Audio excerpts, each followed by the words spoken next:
ഗർഭകാലത്ത് ഏറ്റവും പ്രധാനപ്പെട്ട സ്കാനിംഗ് ആയിട്ടുള്ള അനോമലി സ്കാനിംഗ്, അതായത് 5-ാം മാസത്തിലെ സ്കാനിങ്ങിന്റെ റിസൾട്ട് കൃത്യമായിട്ട് ലഭിക്കണമെന്നുണ്ടെങ്കിൽ ഈ ഒരു സ്കാനിംഗ് എപ്പോഴാണ് നമ്മൾ ചെയ്യേണ്ടത് എന്നും, ഈ ഒരു സ്കാനിംഗ് കുറച്ച് നേരത്തെ ചെയ്യുന്നത് അല്ലെങ്കിൽ കുറച്ച് വൈകി ചെയ്യുന്നത്, അതായത് ഒരു 22 ആഴ്ചക്കൊക്കെ ശേഷം ഈ ഒരു സ്കാനിംഗ് ചെയ്യുന്നത് കൊണ്ട് പ്രശ്നമുണ്ടോ എന്നൊക്കെയുള്ളതും പലരും ചോദിക്കുന്ന ഒരു കാര്യമാണ്. ഇന്നത്തെ വീഡിയോയിൽ ഇതിനെക്കുറിച്ച് നമുക്ക് ഡീറ്റെയിൽ ആയിട്ട് സംസാരിക്കാം. ഞാൻ ഡോക്ടർ റിസ. എന്റെ ചാനൽ ആദ്യമായിട്ട് കാണുന്നവരാണെങ്കിൽ സബ്സ്ക്രൈബ് ചെയ്യാൻ മറക്കരുത്. അപ്പോൾ നമുക്ക് വീഡിയോയിലേക്ക് കടക്കാം. ഗർഭകാലത്ത് നിർബന്ധമായിട്ടും ഗർഭിണികൾ എടുക്കേണ്ടതും അതുപോലെ തന്നെ ഡോക്ടേഴ്സ് എടുക്കണമെന്ന് നിർബന്ധം പറയുന്ന സ്കാനിങ്ങിൽ ഒന്നാണ് അനോമലി സ്കാനിങ്, അതായത് 5-ാം മാസത്തിൽ ചെയ്യുന്ന സ്കാനിങ്. നിങ്ങളുടെ കുഞ്ഞിന്റെ ശാരീരിക വൈകല്യങ്ങൾ പരിശോധിക്കുന്ന ഡീറ്റെയിൽ ആയിട്ടുള്ള അൾട്രാസൗണ്ട് സ്കാനാണിത്. ഈ ഒരു സ്കാനിങ്ങിൽ മേജർ ആയിട്ടുള്ള ഡിഫക്റ്റ് കുഞ്ഞിന് എന്തെങ്കിലും ഉണ്ടോ എന്നുള്ളത് കണ്ടെത്താൻ സഹായിക്കുന്നതാണ്. അതായത് കുഞ്ഞിന് ഹൃദയ വൈകല്യങ്ങൾ, spina bifida, cleft lip, cleft palate പോലുള്ള ഘടനാപരമായിട്ടുള്ള പ്രശ്നങ്ങൾ തിരിച്ചറിയാൻ ഈ സ്കാനിങ്ങിലൂടെ സഹായിക്കുന്നതാണ്. അതുപോലെ തന്നെ കുഞ്ഞ് ശരിയായ രീതിയിലാണോ വളരുന്നത് എന്നും കുഞ്ഞിന്റെ അവയവങ്ങൾ ശരിയായി വികസിക്കുന്നുണ്ടോ എന്നൊക്കെ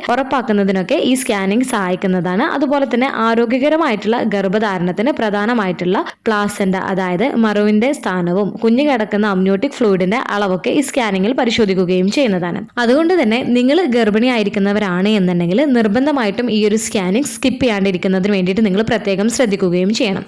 ഇനി ഗർഭകാലത്ത് ഈ ഒരു അനോമലി സ്കാനിങ് ചെയ്യുമ്പോൾ എപ്പോൾ ചെയ്യുന്നതാണ് ഏറ്റവും കൃത്യമായിട്ടുള്ള റിസൾട്ട് കിട്ടുന്നതിന് സഹായിക്കുന്നത് എന്ന് നോക്കാം. ഗർഭകാലത്തിന്റെ 18 ആഴ്ചയുടെയും 20 ആഴ്ചയുടെയും ഉള്ളിലായിട്ടാണ് ഈ സ്കാനിങ് ചെയ്യുന്നത് ഏറ്റവും ബെസ്റ്റ് ടൈം എന്ന് പറയുന്നത്. അതായത് 5-ാം മാസത്തിലാണ്. ഈ ഒരു 5 മന്ത്സിൽ വീക്സിൽ പറയുകയാണ് എന്നുണ്ടെങ്കിൽ 18 to 22 വീക്സ് ആണ് 5 മന്ത്സിൽ ഇരിക്കുന്നത്. അതുകൊണ്ട് തന്നെ ഈ ഒരു 18 to 20 വീക്സിനുള്ളിൽ കഴിവതും നിങ്ങൾ ചെയ്യാൻ വേണ്ടിയിട്ട് ശ്രമിക്കേണ്ടതാണ്.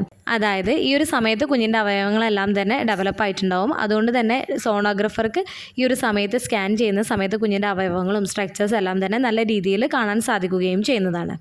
ഇനി 21 to 22 വീക്സിന്റെ ഉള്ളിലായിട്ടും ഈ ഒരു സ്കാനിങ് നടത്താറുണ്ട്. പക്ഷേ ഈ ഒരു ആഴ്ചയിൽ ഈ ഒരു സ്കാനിങ് നടത്താമെന്നുണ്ടെങ്കിലും ഏറ്റവും കൃത്യവും വിശദവുമായിട്ടുള്ള റിസൾട്ട് ലഭിക്കുന്നതിന് നിങ്ങൾ 18 to 20 വീക്സിനുള്ളിൽ കഴിവതും നിങ്ങൾ ചെയ്യാൻ വേണ്ടിയിട്ട് ശ്രമിക്കേണ്ടതാണ്. അതായത് അല്പം നേരത്തെ ചെയ്യുന്നതാണ് കൂടുതൽ ഫലപ്രദമാവുന്നത്. ഇനിയിപ്പോൾ 20 വീക്സിൽ നിങ്ങൾക്ക് ചെയ്യാൻ പറ്റിയിട്ടില്ല എന്നുണ്ടെങ്കിൽ 22 വീക്സിനുള്ളിലെങ്കിലും ചെയ്യുന്നതിന് വേണ്ടിയിട്ട് നിങ്ങൾ ശ്രദ്ധിക്കുകയും ചെയ്യേണ്ടതാണ്. ഇനി ചിലർക്ക് ഡോക്ടേഴ്സ് പറഞ്ഞ ടൈമിൽ സ്കാനിങ് ചെയ്യാൻ പറ്റാത്തവരാണ്. അതുപോലെ തന്നെ 22 ആഴ്ചയ്ക്ക് ശേഷം സ്കാനിങ് ചെയ്താൽ അല്ലെങ്കിൽ 23 ആഴ്ചയ്ക്ക് അനോമലി സ്കാനിങ് ചെയ്യാമോ എന്നൊക്കെ ചോദിക്കുന്നവർക്കും, അതുപോലെ തന്നെ 18 ആഴ്ചയുടെ മുൻപ് അനോമലി സ്കാനിങ് ചെയ്യാൻ പറ്റുമോ എന്ന് ചോദിക്കുന്നവർക്കുമുള്ള ഉത്തരവാണ് അടുത്തത്. ആദ്യം തന്നെ 18 ആഴ്ചയുടെ മുൻപ് എന്തുകൊണ്ടാണ് അനോമലി സ്കാനിങ് ചെയ്യാത്തത് എന്നതിനെ കുറിച്ച് നോക്കാം നമുക്ക്. അതായത് 18 വീക്സിൽ കുഞ്ഞിന്റെ അവയവങ്ങൾ പൂർണ്ണമായിട്ട് വികസിച്ചിട്ടില്ലാത്ത സമയമാണ്. അതുകൊണ്ട് തന്നെ ഈ ഒരു സമയത്ത് അനോമലി സ്കാനിങ് ചെയ്യുന്നത് കുഞ്ഞിനുള്ള പ്രശ്നങ്ങൾ കൃത്യമായി കണ്ടെത്തുന്നതിന് ബുദ്ധിമുട്ടുണ്ടാക്കുന്നതാണ്. അതുകൊണ്ടാണ് 18 വീക്സിന് മുൻപ്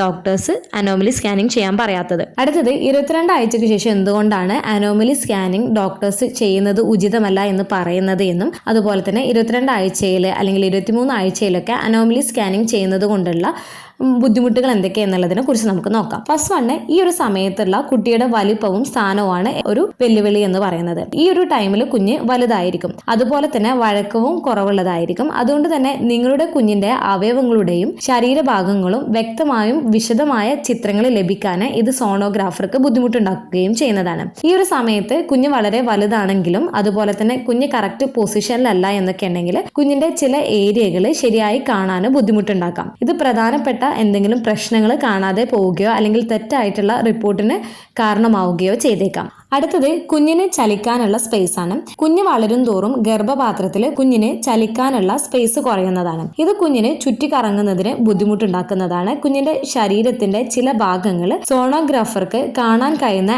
ആംഗിളിൽ ഇത് പരിമിതപ്പെടുത്തുകയും ചെയ്യുന്നതാണ്. ഇത് കൃത്യമായിട്ടുള്ള വിവരങ്ങൾ ലഭിക്കുന്നതിന് തടസ്സമുണ്ടാക്കുകയും ചെയ്യുന്നതാണ്. അടുത്തത്, ഈ ഒരു അനോമലി സ്കാനിങ് ചെയ്യുന്ന ടൈമിൽ എന്തെങ്കിലും ഗുരുതരമായിട്ടുള്ള പ്രശ്നങ്ങൾ കണ്ടെത്തിയാൽ ഓപ്ഷൻ ചർച്ച ചെയ്യാനും ഡോക്ടറിനും മാതാപിതാക്കൾക്കും സമയം ആവശ്യമായിട്ടുള്ള ഒന്നാണ്. അതുകൊണ്ട് തന്നെ ചില കേസുകളിൽ 22 ആഴ്ചയ്ക്ക് ശേഷം ചെയ്യുന്ന സമയത്ത് ഇങ്ങനെ എന്തെങ്കിലും പ്രശ്നങ്ങൾ കണ്ടു കഴിഞ്ഞാൽ അത് കൈകാര്യം ചെയ്യുന്നതിനുള്ള ഓപ്ഷനുകൾ കൂടുതൽ പരിമിതമായേക്കാം. അതുപോലെ ഗർഭധാരണം പുരോഗമിക്കുമ്പോൾ തീരുമാനങ്ങൾ കൂടുതൽ സങ്കീർണവുമാവും. അതുകൊണ്ട് തന്നെ അനോമലി സ്കാനിങ് നിങ്ങൾ നിർബന്ധമായിട്ടും ഒരു 18 ആഴ്ചയുടെയും 20 ആഴ്ചയുടെയും ഉള്ളിൽ ചെയ്യുന്നതിന് വേണ്ടിയിട്ട് ശ്രദ്ധിക്കേണ്ടതാണ്. ഇനി ഈ ഒരു സമയത്ത് നിങ്ങൾക്ക് ചെയ്യാൻ പറ്റാത്തവരാണ് എന്നുണ്ടെങ്കിൽ വീണ്ടും താമസിക്കാണ്ട് പെട്ടെന്ന് തന്നെ ചെയ്യുന്നതിന് വേണ്ടിയിട്ടും നിങ്ങൾ ശ്രദ്ധിക്കേണ്ടതാണ്. അതുപോലെ ഗർഭകാലത്ത് ചെയ്യുന്ന ഫസ്റ്റ് സ്കാനിങ് അല്ലെങ്കിൽ NT സ്കാനിങ്ങിൽ നിങ്ങൾ നിങ്ങളുടെ കുഞ്ഞിന്റെ വീക്സ് അനുസരിച്ചിട്ടാണ്, അതായത് LMB വീക്സും അതുപോലെ തന്നെ USG വീക്സും കമ്പയർ ചെയ്തിട്ടാണ് ഡോക്ടേഴ്സ് അനോമലി സ്കാനിങ്ങിന്റെ ഡേറ്റ് നൽകുകയും ചെയ്യാറുള്ളത്. അപ്പോൾ അനോമലി സ്കാനിങ് കൃത്യമായിട്ടുള്ള റിസൾട്ട് ലഭിക്കണമെന്നുണ്ടെങ്കിൽ എപ്പോഴാണ് നമ്മൾ ചെയ്യേണ്ടത്, അതുപോലെ തന്നെ കുറച്ച് വൈകി ചെയ്യുന്നതും അതുപോലെ തന്നെ അനോമലി സ്കാനിങ്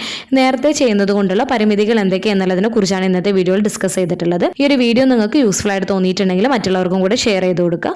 എന്തെങ്കിലും ഡൗട്ടുകൾ ഉണ്ടെങ്കിൽ കമന്റ് ആയിട്ട് ചോദിക്കാവുന്നതാണ്. അടുത്തൊരു വീഡിയോയിൽ കാണുന്നത് വരെ ബൈ.